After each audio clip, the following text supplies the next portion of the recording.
Hello guys, welcome to easy solution.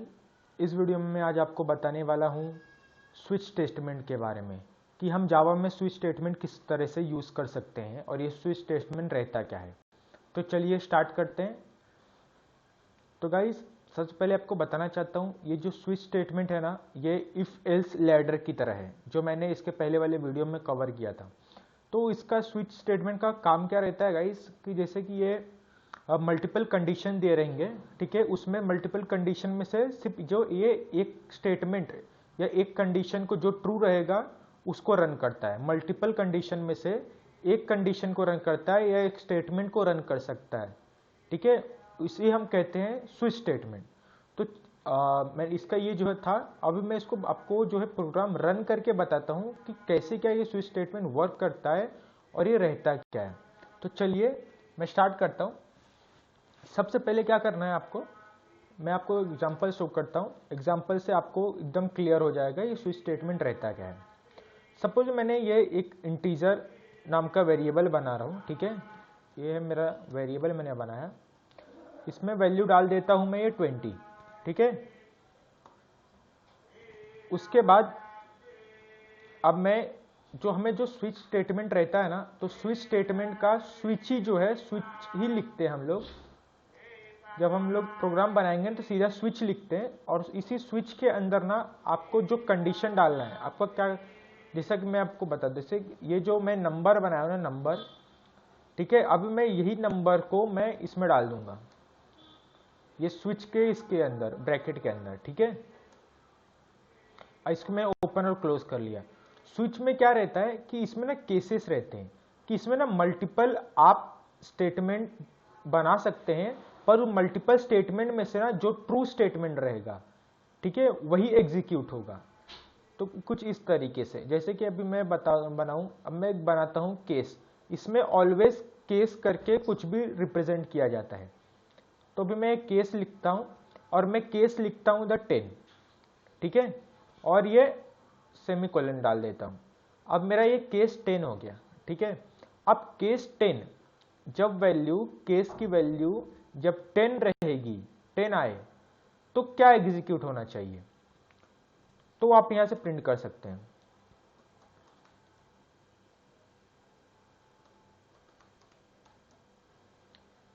जब case की value case 10 में आपको क्या प्रिंट होना चाहिए, तो आप यहां पे वो लिख दीजिए।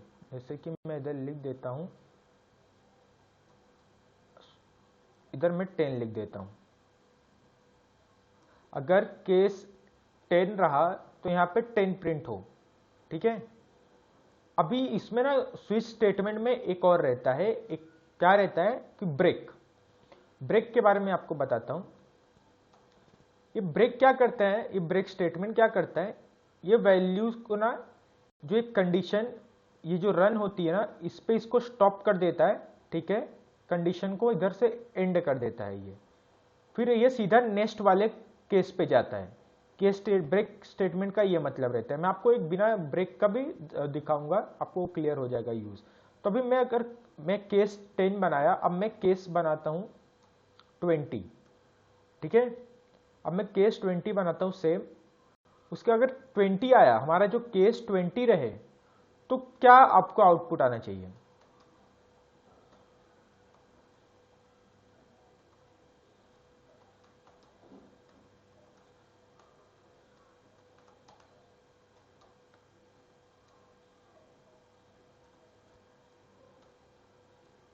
अभी केस 20 रहा तो हमें 20 प्रिंट करेंगे, ठीक है।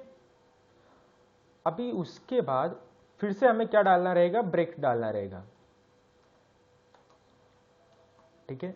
ये कुछ इसका ये हम बोलते हैं फॉर्मेट है स्विच का लिखने का। स्विच का लिखने का, बनाने का कैसे बनाते हैं, इसका ये फॉर्मेट है। क्या रहता है, पहले स्विच, फिर उसके बाद आपको जो कंडीशन का इधर रहता है उसके ब्रैकेट के अंदर आपको डालना रहता है नंबर जो भी अब रहे।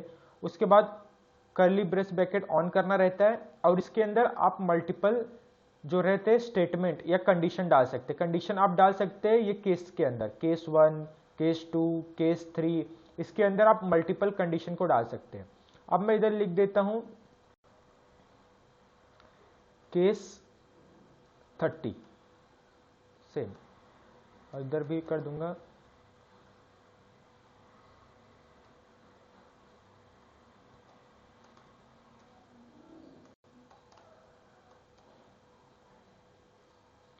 अब मैं इधर 30 लिख देता हूं। अभी जैसे कि अब मुझे इसके आगे नहीं बनाना है कौन सा भी स्टेटमेंट, ठीक है, अभी मुझे आगे इसका नहीं बना रहेगा, तो मैं पहले ब्रेक डाल देता हूं, ठीक है। अब सपोज 10 20 30 आपने बना दिया, ठीक है। अगर आपका नंबर जो है 10 भी नहीं है, 20 भी नहीं है, 30 भी नहीं है, ठीक है, तो अगर कोई 3 नंबर में से कोई एक्स्ट्रा समझ लो 40 एंटर कर दिया किसी यूजर ने, 50 एंटर कर दिया, तो आपके पास तो केस ही नहीं है ना, 40 50 केस ही नहीं है, तो आपको वैल्यू क्या, ये तो सीधा स्टॉप हो जाएगा आप अगर प्रोग्राम रन करेंगे। अगर आपने 40 एंटर किया ये 3 वैल्यूज के अलावा, ये सीधा स्टॉप हो जाएगा। तो उसको अवॉइड करने के लिए एक रहता है डिफॉल्ट कीवर्ड। ये डिफॉल्ट क्या करता है गाइस, ये डिफॉल्ट में ना एक आप वैल्यू मतलब आप एक कुछ लिख सकते हैं। अगर इन तीनों केस के अलावा कोई चौथा केस एंटर करता है यूजर, तो आपको क्या प्रिंट करना है, आप यहां से वो लिख सकते हैं। जैसे कि मैं अगर इधर लिख दूं इनवैलिड, आप ये इनवैलिड लिख सकते हैं। अगर इन तीनों में से कोई दूसरा वो नंबर एंटर करता है इन तीनों के अलावा, तो क्या प्रिंट होना चाहिए, तो आप यहां पे लिख सकते हैं। ये डिफॉल्ट का यूज रहता है। तो अगर मैं अभी प्रोग्राम रन करूं तो देखते क्या हमें आता है आउटपुट, 20 आया। 20 क्यों आया कि मैंने जो ये नंबर इधर लिखा था, वेरिएबल बनाया था, इसमें मैंने वैल्यू डाली थी 20, ठीक है। तो ये जो है वैल्यू, ये नंबर में 20 स्टोर हो गया है वेरिएबल, तो ये स्विच में 20 नंबर था। तो अब ये 20 नंबर जिधर कौन से केस से मैच कर रहा है, 20 से, और इस केस 20 के अंदर क्या है जो हमने प्रिंट कराना चाहते थे, 20 प्रिंट कराना चाहते थे, ठीक है। तो हमें ये आया 20। तो गाइज अभी मैं आपको बताता हूं, जैसे कि मैं क्या बोल रहा था कि अगर आप ये ब्रेक वैल्यू नहीं डाल रहे हैं, ठीक है, ये ब्रेक स्टेटमेंट हटा देते हैं हम लोग, तो आपको मैं शो करता हूं क्या प्रिंट होगा। अगर मैं ये ब्रेक ये रिमूव कर दूंगा ना, तो देखते क्या प्रिंट करता है। ये देख रहे हैं आप, 20 30 इनवैलिड नंबर, ये जो हम तीनों डायरेक्टली प्रिंट कर दिया। इसका मतलब ये रहता है कि जो भी कंडीशन जहां से ट्रू हो जाती है, जिस जगह से कंडीशन ट्रू हो जाती है, उसके बाद के ये जितने भी आउटपुट हम प्रिंट कराना चाहते रहेंगे ना, वो सब प्रिंट कर देता है। जो भी कंडीशन अगर आपकी जिधर से ट्रू हो जाती है, उसके बाद की जो भी हम आउटपुट दिए रहेंगे ना, तो डायरेक्ट प्रिंट कर देगा, अगर हम लोग ब्रेक स्टेटमेंट नहीं डालते। इसलिए ब्रेक स्टेटमेंट हम लोग डालते हैं। ब्रेक स्टेटमेंट जो है यहां से इंपॉर्टेंट हो जाता है। हम यहां से ब्रेक डालेंगे तभी वो एक एक जो है रन करता है सिस्टमैटिक में, ठीक है। अभी मैं फिर से रन करूं तो वैल्यू आएगी 20, कुछ इस तरीके से आप ये रन कर सकते हैं। अभी सपोज चलो आप इसको, ये हो गया, आप उसके बाद एक और भी कर सकते हैं। आप अपने मन से ना, जैसे कि मैं बताऊं आपको, ठीक है, अभी हम एक प्रोग्राम लिखते हैं, थोड़ा लिटिल बिट कॉम्प्लेक्स वाला है, कि हम लोग ना ये वाला जो वैल्यू है ना, ये वाला 20 वाली वैल्यू हम लोग यूजर से लेते हैं, ठीक है, यूजर से लेते हैं सीधा। मैं इधर ये वैल्यू हटा देता हूं, सिर्फ मैं ये अभी सिर्फ डिक्लेयर करके रखता हूं, तो मैं इसमें कुछ वैल्यू नहीं डालता, ठीक है। तो चलिए मैं आपको शो करता हूं कुछ इस तरीके से। आपको सबसे पहले क्या करना रहेगा, हम अभी क्या कर रहे हैं, हम सीधा वैल्यू यूजर से लेंगे। हम कोई वैल्यू डिक्लेयर नहीं करेंगे वेरिएबल में सीधा यूजर वैल्यू डालेगा। तो किस तरीके से रहेगा, हम इसके लिए हमें स्कैनर क्लास क्रिएट करना पड़ता है। तो स्कैनर क्लास क्रिएट किस तरीके से होता है, हम लिखते हैं स्कैनर का ऑब्जेक्ट बनाना है हमें, is equal to new scanner. हम लोग ऑब्जेक्ट कुछ इस तरीके से बनाते हैं, तो यही है। उसके बाद ये सिंटैक्स सिस्टम डॉट इन, कुछ इस तरीके से हम लोग स्कैनर क्लास बनाते हैं, ठीक है। उसके बाद क्या करना रहेगा, जो हम लोग वेरिएबल बनाना चाहते थे नंबर, इसमें हमने नंबर में डायरेक्टली वैल्यू स्टोर किया था, इस बार क्या करेंगे, हम यूजर से लेंगे। तो उसके लिए integer number is equal to, ठीक है, हमने जो ऑब्जेक्ट बनाया था स्कैनर क्लास का, इसी ऑब्जेक्ट से डॉट नेक्स्ट इंट, हम लोग ये लिखेंगे नेक्स्ट इंट। इससे क्या होगा, हमने ये जो बनाया है कि ये जो स्कैनर हम लोग बनाएंगे ना, ठीक है, तो इधर मैं एक और लिख देता हूं सिस्टम, सपोज ये मैं नहीं लिखता, अभी आपको शो करता हूं क्या एरर रहेगा। जैसे कि अगर मैं स्कैनर एक क्लास बना, अगर हम कोई यूजर से वैल्यू लेना चाहते हैं, ठीक है, डायरेक्ट वैल्यू लेना चाहते हैं यूजर से, तो क्या करेगा ये स्कैनर क्लास, ये जो नंबर में है ना, ये नंबर में वैल्यू जो इंटर करेगा, नंबर में वैल्यू स्टोर हो जाएगी। जैसे कि मैं आपको बताता हूं, अगर मैं अभी प्रोग्राम रन करूं, ठीक है, अभी मुझे यहाँ पे ना कुछ नहीं शो होगा, ठीक है, यहाँ पे मुझे कुछ नहीं शो होगा, ठीक है, क्यों नहीं, क्योंकि हमने ना स्टार्टिंग में ना इधर कुछ लिखा नहीं है। जैसे कि मैं लिख देता हूं सिस्टम डॉट आउट डॉट, अगर मैं इधर लिख देता हूं एंटर नंबर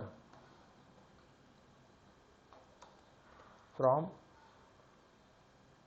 10, 20 एंड 30, मैंने क्या लिख दिया, 10, 20, 30 जो हमारे केसेस है, इनमें से कोई एक नंबर एंटर करो। अगर मैं अब रन करूं इस प्रोग्राम को,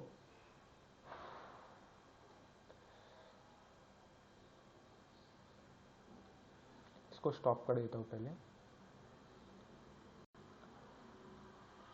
अगर मैं अभी इस प्रोग्राम को रन करता हूं, अभी देखो, अभी इसमें पूछ रहा है, बता रहा है कि आपको इन नंबर एंटर करना है, ये तो 10 या तो 20 या तो 30। अगर मैं इधर एंटर कर देता हूं 20, तो मेरा आउटपुट क्या आया, 20 मैंने एंटर किया तो मेरा आउटपुट आया 20, ठीक है। अगर सपोज अभी मैं फिर से प्रोग्राम रन करूं और इसमें मैं डाल देता हूं नंबर 40, जैसे कि मैंने आपको बताया ना, मैंने केस तो 40 बनाया नहीं है, मेरा 3 ही केस है, तो क्या आउटपुट आएगा, ठीक है।